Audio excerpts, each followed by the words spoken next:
Bonjour et bienvenue sur la chaîne du chasseur d'étoiles de midi, chaîne d'humour et de réflexion sur les 12 coups de midi. Alors on va commencer déjà par la télévision, et puis hier, et ben voilà. Donc, alors là c'est la passe de Mbappé, c'est ce qu'on appelle un caviar, et le ratage de Benzema, donc c'est ce qu'on appelle une boulette. Donc c'est pour ça que Benzema est un magicien, puisqu'il transforme un caviar en boulette. Qu'est-ce qu'il est drôle mon passant. Alors sinon hier à la télé, je pensais que Camille allait se faire bananer, et puis en fin de compte pas du tout. En premier c'était Crime dans l'Héros qui a fait plus de 4,5 millions, et puis Camille est arrivé deuxième avec 2,5 millions. Fort Boyard est arrivé qu'à 2,5 millions. C'est pas terrible pour un retour. Sinon, ce soir, qu'est-ce que vous avez? Vous avez All Inclusif, donc je pense que ça va être le gros carton de la soirée, parce que les élections, tout le monde s'en fout, franchement. Et puis, peut-être aussi Capital. Donc, on va dire aller en premier All Inclusif, et en deuxième Capital, et puis en troisième, au fin fond des audiences, eh bien, il y aura, les régionales que tout le monde s'en fout. Allez, sinon, ça va commencer. Petit résumé des 12 coups de midi, présenté par le Panda G. Bonjour, alors c'est le papa panda qui prend une voix un petit peu plus normale que son fiston. Donc alors d'abord j'aimerais faire un coucou à Annie Baconnet. Alors Annie Baconnet, donc c'est une personne qui vient sur ma chaîne mais qui n'écoute pas la vidéo. Puisque comme pour celles et ceux qui ont écouté donc la vidéo d'hier, donc je commence avec ma voix de bébé panda et après je prends ma voix de papa panda. Donc alors Annie, Annie, arrêtez cette voix. Eh ben, il faut arrêter, il faut regarder, il faut écouter la vidéo. Et puis alors un gros big up aux 8 personnes qui ont appuyé sur la touche like de Annie Baconnet. Et donc encore, ça fait 9 personnes qui n'ont pas écouté ma vidéo d'hier. Bon bah sinon aujourd'hui c'est la fête des papas. Bonne fête au papa, à tous les papas. Donc voilà, donc le maître de midi donc était arrivé avec sa chemise à carreaux. Donc comme j'en avais parlé déjà dans une vidéo, donc là, il a été encore victime des enregistrements, puisque bon là, comme on peut voir, eh bien actuellement, donc bon, c'est plutôt la canicule, et puis la chemise à carreaux, ça fait pas trop canicule, mais bon, ce n'est pas grave. Au coup d'envoi, la première question, qui n'était pas une question très facile pour certaines personnes. Sous Napoléon Bonaparte, quelle colonne parisienne a été fabriquée à partir du bronze des canons prise à l'ennemi? Eh bien, donc bien sûr, c'était la colonne Vendôme, mais la colonne de Juillet existe aussi. C'est la fameuse colonne qu'on trouve place de la Bastille. Après, vous aviez Corentin qui ressemblait un petit peu à Timothée, qui était venu avec ses parents et sa compagne. Bonjour à tout le monde. Alors, selon une étude récente, quel choix malheureux se retrouve dans un tiers des CV envoyés aux recruteurs? Donc, ce n'était pas une photo peu flatteuse, c'était une police fantaisiste. Et quand on parle de police fantaisiste, ce n'est pas la police, c'est une police de caractère. Donc tout simplement. Après vous aviez Gaëdic. Alors là, Gaëdic c'est un prénom breton. Donc bonjour à Gaëdic qui était venu avec ses parents. Donc Kenavo à tout le monde.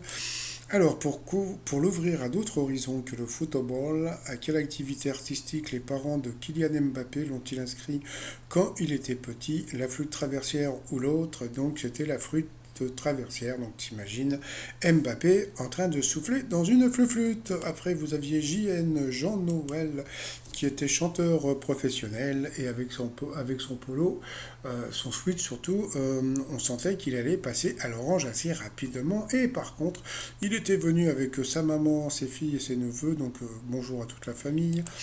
Quel chanteur accompagne la star congolaise Falil Loupa dans le duo dansant juste une fois? Donc c'était M. Pokora. Après, pour le maître de midi, à quel compositeur les frères Jacques ont-ils emprunté la musique de leur chanson le complexe pardon, de la truite? Donc c'est bien sûr, c'était Franz Schubert. La la la la la la la la la la la. Bon, passons. Ensuite, qu'a-t-on retrouvé dans l'estomac d'une vache errante en Inde au mars dernier? Donc il y avait une brique de lait ou bien 71 kilos de déchets. Eh bien c'était l'autre. Donc sur cette question, eh bien Corentin est passé au rouge. Qui dit rouge dit duel. Il a pris Gaëdig en duel, qui a une question assez simple. Quelle est la forme de la zone qui terrifie les marins et aviateurs aux Bermudes? Donc, comme tout le monde le sait, c'était le triangle des Bermudes. Mais sait-on jamais, peut-être que le triangle des Bermudes est peut-être carré? Eh ben non, pas du tout. Le triangle était bien triangulaire. Donc ensuite, bien Gaëdig, Bruno et Jean-Noël se sont retrouvés donc au coup par coup. Alors, première question, quel personnage peut-on croiser dans la série Grey's Anatomy? Alors moi, franchement, j'ai jamais regardé ce truc.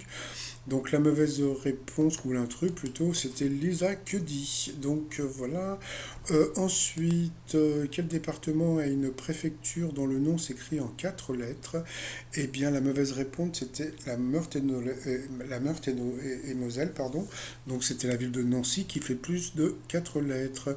Ensuite, qui a dans sa discothèque une chanson dont le titre contient le mot papa?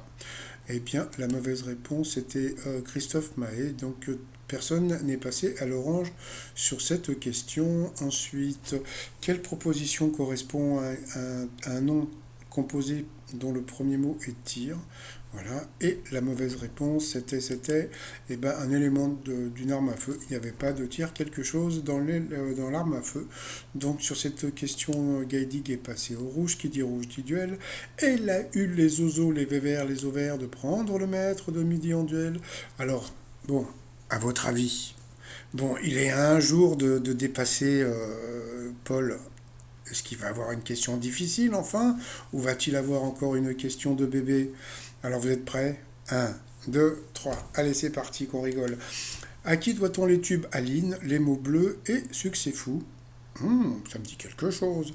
Alors est-ce que c'était Serge Gainsbourg, Jean-Claude Brialy, Christophe ou Boris Vian? Surtout Jean-Claude Brialy. Bon, passons. Eh bien sûr, c'était Christophe. Donc foutage de gueule, mais bon, c'est pas grave. On a l'habitude depuis le temps. Donc ensuite, Bruno et Jean-No se sont retrouvés donc en coup fatal. Et puis Jean-Noël n'a pas été ridicule, sauf que le problème, c'est que d'habitude, il y en a qui passent. Lui, il n'a pas beaucoup passé. Ce qui s'est passé, c'est qu'il mettait très longtemps à répondre. Et même des fois, il mettait longtemps à se planter. Donc c'était assez original. Et puis bon, il a été le premier à avoir la question la plus difficile. Quel animal se dit jellyfish en anglais, ce qui signifie littéralement poisson engelé. Donc c'était la méduse, mais franchement, c'était la question la plus difficile qu'il a eue en premier. Bon, après, comme j'ai dit, il n'a pas passé ni repassé, mais il répondait assez, il mettait beaucoup de temps à répondre. Et puis, bon, après, à la fin, donc, il a perdu, donc voilà. Tant pis pour lui. Alors, sinon, ensuite, par rapport au coup de maître qu'on rigole. Alors, dans le sud-ouest, à quoi est associé le nom de Pila? Alors, le pauvre Bruno, il a tellement, je dis bien, il a tellement l'habitude, il est devenu parano. C'est-à-dire que maintenant, il pense que maintenant, toutes les questions qu'on lui pose, il y a un piège.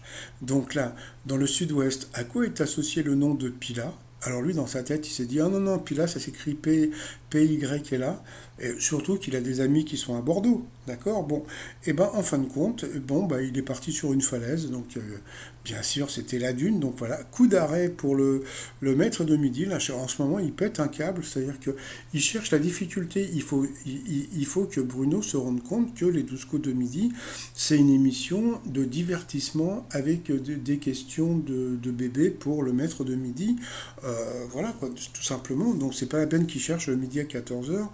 Deuxième question, dans quelle vallée le groupe Mano ou Manao a-t-il pu entendre des échos? Donc bien sûr c'était la vallée de Dana, donc là c'était très simple. Quel corps de métier est couramment surnommé les blouses blanches? Donc à votre avis, donc bien sûr c'était les infirmiers. Donc là c'est pareil, regardez la tête, il doute. Peut-être qu'il s'est dit les blouses blanches, c'est peut-être, je sais pas, les charcutiers, ça peut être pas bien, ils ont les charcutiers, ils ont des blouses blanches aussi. Hein. Et puis ensuite, quel architecte est à l'origine de la pyramide du Louvre? Donc là, c'était facile, c'était Léo Mingpei. Et puis après, de quelle couleur les girolles sont-elles, à votre avis? Donc il y avait noir, rouge, ou bien l'autre était jaune. Et lui, deuxième coup d'arrêt pour lui, c'est-à-dire qu'en fin de compte, il a entendu girofle. Donc il s'est dit, tiens, le clou de girofle est noir, donc c'est noir. Donc comme tout le monde le sait, eh bien la girole est jaune. Donc il est passé donc deux fois à l'orange. Non, il a perdu 2 étoiles. Donc voilà, et tout le monde rigolait parce que c'est vrai qu'il se plante sur des questions qui sont super faciles. Et je pense que s'il continue comme ça, il va se faire éliminer, mais sur des trucs du style de quelle couleur est le cheval blanc d'Henri IV, il va se dire, il y a peut-être un piège. Donc voilà, bon, bah, il a quand même gagné 300 euros quand même, donc bon, ça lui fait 150 euros. Je suis désolé, 150 euros, il n'y a pas beaucoup de gens qui gagnent 150 euros dans la même journée. Ensuite, par rapport à l'étoile mystérieuse, bon, on voit un peu plus donc le fameux canapé. Donc bon, il n'y a pas d'autres éléments, c'est assez étrange quand même parce qu'on a l'impression que pour l'instant il n'y a que deux trucs. Et puis alors le truc que je comprends pas avec Bruno, ça c'est encore ma réflexion, c'est jusqu'à présent donc bon bah sur le canapé donc il part sur comment dire des psys, des trucs, bon là jusqu'à là c'est bon, mais par rapport à la place du Palais Bourbon, il pense que c'est Paris. Moi, je pense qu'il faut qu'il cherche du côté de la place du Palais Bourbon.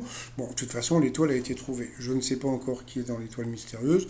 Moi, pour l'instant, je vais rester encore sur Isabelle Mergo, sans être sûr, hein. Donc, j'attends qu'on me balance, comment dire, le nom. Donc, si vous connaissez, si vous avez passé, euh, comment dire, si vous étiez là quand l'étoile a été retrouvée, donc n'hésitez pas à m'envoyer un message à étoile de midi outlook.fr. Sinon, bah, le t-shirt du jour, donc bah, le père, donc le t-shirt, le père, il n'y en a pas deux, donc voilà, et puis le t-shirt bah, que je commence à bien vendre, hein, c'est Giroud, hein, depuis que Benzema ne marque pas, et eh bien c'est Giroud qui cartonne, tout ça sur le site trotsmignon.com, et puis bah, comme on a pu voir, donc ça y est, donc Bruno a égalé donc le record de Popol, et puis bon bah demain, les doigts dans le nez, il va le battre, donc voilà, ça lui fait donc 640 374 dans la poche, il est content, mais aujourd'hui, bah, voilà, coup d'arrêt pour le maître de midi, parce qu'il pense que tout le monde veut l'avoir, et en fin de compte, il n'y a pas photo. Allez, je vous souhaite une très très bonne journée, et je vous dis à demain, portez-vous bien, bye bye.